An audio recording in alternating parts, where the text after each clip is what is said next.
सामाजिक कार्यकर्ता सोनम वांगचुक ने 26वें दिन अपना अनशन तोड़ दिया है। सरकार की ओर से बीती रात केंद्रीय स्वास्थ्य मंत्री और पीएमओ में राज्य मंत्री जितेंद्र सिंह अस्पताल में सोनम वांगचुक से मिलने पहुंचे थे। दोनों मंत्रियों ने सरकार की तरफ से वांगचुक को उनकी मांगे मान लेने का भरोसा दिया। इसके बाद वांगचुक अनशन तोड़ने के लिए तैयार हो गए। जेपी नड्डा ने वांगचुक का अनशन तोड़वाया।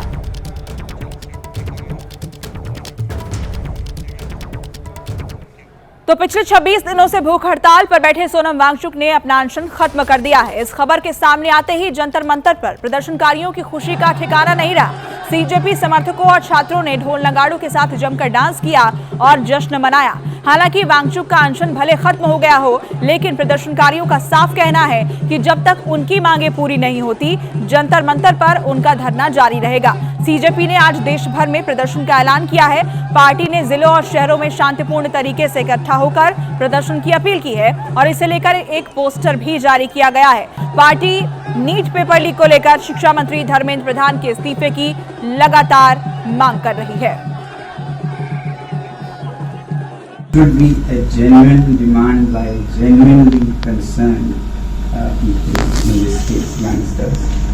So with that being fulfilled, I'm grateful and I'll be happy to wait my chance. इस तरह सोनम वांगचुक ने 26वें दिन अपना अनशन तोड़ दिया। गुरुवार रात को केंद्रीय स्वास्थ्य मंत्री जेपी नड्डा और पीएमओ में राज्य मंत्री जितेंद्र सिंह एक बार फिर सोनम वांगचुक से मिलने गुरुग्राम के मेदांता अस्पताल पहुंचे। सरकार के मंत्रियों के पास इस बार सरकार की तरफ से वांगचुक को दिया जाने वाला भरोसा भी था। सरकार ने भरोसा दिया कि शांतिपूर्वक प्रदर्शन करने वाले 20 जुलाई को संसद मार्च करने वाले छात्रों पर केस दर्ज नहीं किया जाएगा। संसद में पेपर लीक और परीक्षा को लेकर शिक्षा व्यवस्था में सुधार पर संसद में चर्चा के लिए सरकार तैयार है। नीट पेपर लीक की वजह से खुदकुशी करने वाले बच्चों के परिवार को मुआवजा देने पर भी विचार होगा। जेपी नड्डा ने सरकार की ओर से दिया जाने वाला भरोसा सोनम वांगचुक को पढ़कर भी सुनाया। Government is positive on not registering cases against those protesting peacefully at Jantar Mantar in Delhi and those participating in the march to the Parliament on July 20, 2026. The government has already assured threadbare discussions to find solutions to paper leaks and educational reforms for exams in the Parliament. Besides, the government is also positively considering suitable compensations for the suicide victims of recent NEET paper leaks. सरकार की तरफ से दिए गए भरोसे के बाद सोनम वांगचुक ने छात्रों की मांग मानने के लिए सरकार का आभार जताया और अपना अनशन खत्म कर दिया। हालांकि अनशन खत्म करने से पहले सोनम वांगचुक ने परीक्षा लीक को लेकर मंत्री की जवाबदेही तय करने वाला पॉइंट भी जोड़ दिया। I'm sure as the children have been demanding at the suitable time and no one to dictate, you will take accountability in the ministry with the minister also as a responsibility, and I'm sure you are already considering. And with these assurances, I'm touched and grateful to the government, and I want to appeal to the protesting students to maintain utmost peace. To express their feelings is a legitimate thing, but I do not approve violence of any kind, and allowing any antisocial elements to take advantage of this is not acceptable to me. It should be a genuine demand by genuinely concerned people, in this case youngsters. So with that being fulfilled, I'm grateful and I'll be happy to wait my chance. Sonam Wangchuck के अनशन तोड़ने के बाद PM Modi की प्रतिक्रिया भी आई। PM Modi ने कहा कि मैं सोनम जी से आग्रह करता हूं कि वो डॉक्टरों की सलाह के अनुसार अपनी दिनचर्या रखें और जल्द से जल्द अपना पुराना वजन फिर से प्राप्त करें। मैं प्रभु से प्रार्थना करता हूं कि सोनम जी स्वस्थ रहें। 28 जून से जंतर मंतर पर सोनम वांगचुक ने अपना अनशन शुरू किया था। 18 जुलाई को दिल्ली हाईकोर्ट के निर्देश पर वांगचुक को दिल्ली पुलिस ने जंतर मंतर से हटाकर सफदरजंग अस्पताल में भर्ती कराया था और फिर हाईकोर्ट के ही निर्देश पर उन्हें गुरुग्राम के मेदांता अस्पताल में भर्ती कराया गया था। अब सवाल यह है कि वांगचुक ने तो अनशन तोड़ दिया है, पर जंतर मंतर पर जो आंदोलन चल रहा है उसका रुख क्या होगा? सोनम सर ने अपना हंगर स्ट्राइक तोड़ दिया है, तो इससे हमें बहुत ही खुशी और राहत मिली है, क्योंकि सोनम सर की जो लाइफ है वो इस देश के लिए बहुत ज्यादा कीमती है। कॉकरोच जनता पार्टी का जो प्रोटेस्ट है जंतर मंतर पर, वो वैसे ही चलता रहेगा जब तक धर्मेंद्र प्रधान इस्तीफा नहीं देते। सोनम वांगचुक का अनशन खत्म होने के बाद विरोध का एक मोर्चा तो खत्म हो गया, लेकिन जंतर मंतर से लेकर संसद तक अभी गतिरोध बना हुआ है। जंतर मंतर पर जारी आंदोलन के बीच पेपर लीक मामले पर प्रधानमंत्री मोदी का देर रात बड़ा बयान आया है। वीडियो संदेश में प्रधानमंत्री ने कहा कि पेपर लीक कोई मामूली विषय नहीं। सबसे बड़ी बात यह है कि पीएम मोदी ने कहा कि पेपर लीक को लेकर सरकार सख्त कानून बनाएगी।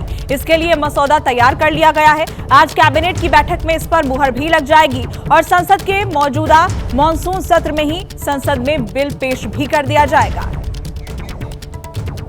फास्ट ट्रैक कोर्ट और कठोर सजा के प्रावधान के साथ का ये मुसद्दा कैबिनेट में चर्चा होगी। कैबिनेट के साथियों के सुझाव के बाद उसका अंतिम रूप दिया जाएगा और सोमवार से संसद का दूसरा सप्ताह शुरू हो रहा है। तब जल्द से जल्द उस बिल को सदन में पारित कराने का प्रयास किया जाएगा। पेपर लीक मामले पर सरकार का बड़ा एक्शन प्लान सामने आ चुका है। पीएम मोदी ने कल रात जारी किए अपने बयान में क्या क्या कहा है वो आपको बताते हैं। पीएम ने कहा कि पेपर लीक मामूली बात नहीं है। छात्रों और अभिभावकों को इससे गहरी पीड़ा पहुंची है। वहीं 22 लाख बच्चों का 1 साल हमने बचाया है। तुरंत परीक्षा करवाई और रिजल्ट भी आ चुका है। पिछले 2.5 महीने से कड़े एक्शन लिए गए, गुनहगार पकड़े गए हैं और अभी जेल में बंद है। इसके साथ ही पीएम ने कहा कि जल्द सजा के लिए फास्ट ट्रैक कोर्ट बनाए जाएंगे और दोषियों को इससे सख्त सजा मिलेगी। इसी सत्र में सख्त कानून लाने की भी तैयारी है। आज कैबिनेट बिल के मसौदे पर मुहर भी लग जाएगी।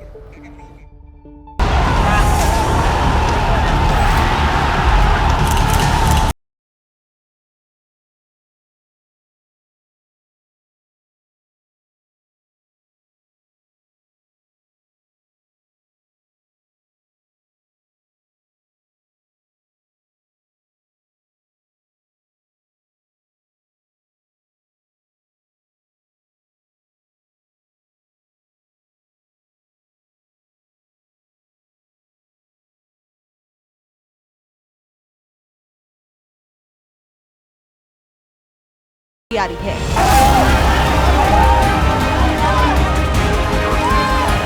यानी सरकार का एक्शन अब सिर्फ जांच और गिरफ्तारियों तक सीमित नहीं है। सिस्टम में जिम्मेदारी तय करने से लेकर अदालत में मामलों की तेज सुनवाई तक और कानून को और सख्त करने से लेकर पेपर माफिया के पूरे नेटवर्क पर शिकंजा कसने तक सरकार ने 4 मोर्चों पर एक साथ मोर्चा खोल दिया है। इसका जिम्मा उठाया है खुद प्रधानमंत्री ने। मैं जानता हूं कि पेपर लीक एक कोई मामूली विषय नहीं है। लाखों विद्यार्थी और उनके अभिभावकों के लिए बहुत ही पीड़ादायक है। मैंने आज फास्ट ट्रैक कोर्ट के लिए विभागों को निर्देश दिए थे। Fast track court